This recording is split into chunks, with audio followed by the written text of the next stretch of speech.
Welcome back to Charting with Dylan. As always, I'm your host, Dylan McKercher, and today's episode is kind of a mess. Domestically, still nothing is really happening with Christopher Nolan's Tenet in the absence of other major studio films. Then last Wednesday, Disney dropped a bombshell about the delaying of multiple tentpole films, which could possibly have major implications on the box office going forward. And lastly, we return to some of our charts from last week, so let's not waste any time and dive into domestic top 5. As we mentioned last week, in its 4th week release, Tenet holds the top spot, earning $3.4 million, dropping just 28%. Tenet continues to attempt to leg it out in its long release window in an attempt to earn a somewhat normal total for the $200 million budget film. The top 5 has some new films pop up, but not without Disney and Fox's New Mutants holding in second with another 28% drop, earning $1.1 million. The BTS documentary Break the Silence has a great performance, racking in $1 million in just 515 theaters. The doc posted a better per theater average than Tenet, and it showed in a lot less theaters, earning just about $1,900 compared to Tenet's $1,100. Unhinged holds fourth, dropping 24%, increases domestic total to $17.1 million so far. And in 5th, we have the 40th anniversary re-release of Star Wars Episode 5, The Empire Strikes Back, earning about $900,000 in 2,000 plus theaters. An interesting fact about this film is that they were selling tickets for just $5. If we adjust that total to the average movie ticket of, let's say, $9 or $10 a pop, Star Wars would easily be the second highest grossing film for this past weekend, right here in second over the New Mutants, earning just under $2 million domestically. Moving along to the worldwide top 5, we see the 800 edge further and further away for Bad Boys for Life, earning $437.7 million worldwide from just its Chinese release alone.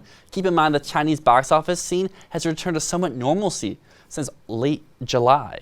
Tenet edges closer to Sonic for the 3rd spot on the worldwide chart after it had just passed Dolittle last weekend. Speaking of Tenet's performance worldwide, let's return to a chart that we had last week and compare how Tenet is doing in some major markets. Last week, we only looked at the top 5 markets for Christopher Nolan's film, but this time, let's be extra. Let's look at all the markets. We're going to look at 11 countries because it's Christopher Nolan's 11th film. China still leads the pack with nearly $65 million. The domestic holds in the second with the aforementioned $41 million.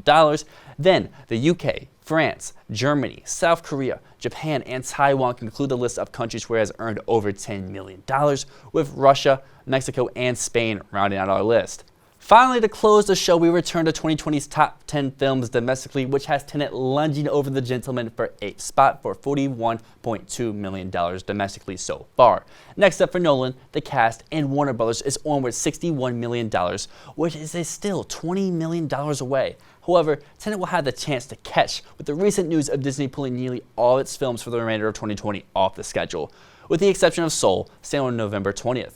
And Death in the Nile moving from October to December. Their slate is clean. Disney pushed Black Widow and West Side Story both a year to their initial release date, with Black Widow opening on May 7th and West Side Story of Christmas 2021. Then Marvel's Eternals is pushed from February to November of next year, and additionally in the move with Fox Searchlight's The French Dispatch. Wes Anderson's 10th feature was originally slated for a summer 2020 release before being pushed to October, then again to early 2021. And Disney announced one more time it's moving again, this time to the spring of 2021, possibly moving out of Oscar contention.